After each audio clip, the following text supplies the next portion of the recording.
Hi hello வணக்கம் நண்பர்களே. இப்போ பார்த்தீங்கன்னா யூடியூப் ஷார்ட்ஸில் இப்போ போட்டுட்ருக்கோம். வாரம் வாரம் அந்த மாதிரி தான் எப்பமாட்டு சிக்கன் அப்புறம் ஏதாட்டும் ஒன்று எடுத்து சாப்பிட்றது தான் நமக்கு வேலை. இன்றைக்கி பார்த்தீங்கன்னா நாட்டுக்கோழி சமையல் காலையில் ரெடி ஆகிட்டு இருக்குது. பார்த்தீங்கன்னா சிக்கன் அருமையாக ரெடி ஆகிட்டு இருக்குங்க. நாட்டுக்கோழி தான் காலையிலே போனோம். ஒரு நாட்டுக்கோழி ஒரு கிலோவுக்கு கிடச்சிது. அதை வந்து நீட்டாக உரித்து அந்தால ஒரு சட்டியில் வச்சாச்சு. என் ஃப்ரெண்டு வந்து சட்டி எடுத்து வர சொன்னால் அவன் இந்த இதுதான் எடுத்து வந்திருக்கான். அது வீட்டில் வேறு இதில் அப்படின்னு இது எடுத்து வந்திருக்கான் பாருங்க மக்களே.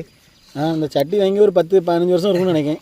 இன்னும் வச்சு ஓட்டிகிட்ருங்க. அதை வச்சு பரவாயில்ல இருக்கட்டும். என்ன பண்ணுறது, இதில் நம்ம ஃப்ரெண்ட்ஸோட ஜாலி தான். வந்துட்டாருங்க பாருங்கள், ரெடியாக வந்துட்டார்.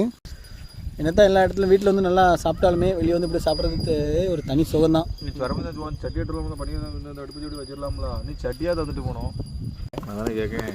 இடத்த பாருங்கள், எங்கள் ஊர் வயக்காட்டில் வச்சு அப்படியே எடுக்கிறது தான். இல்லை அங்கே வச்சு தான் ரெடி ஆகும். ஈபி மன்னன்.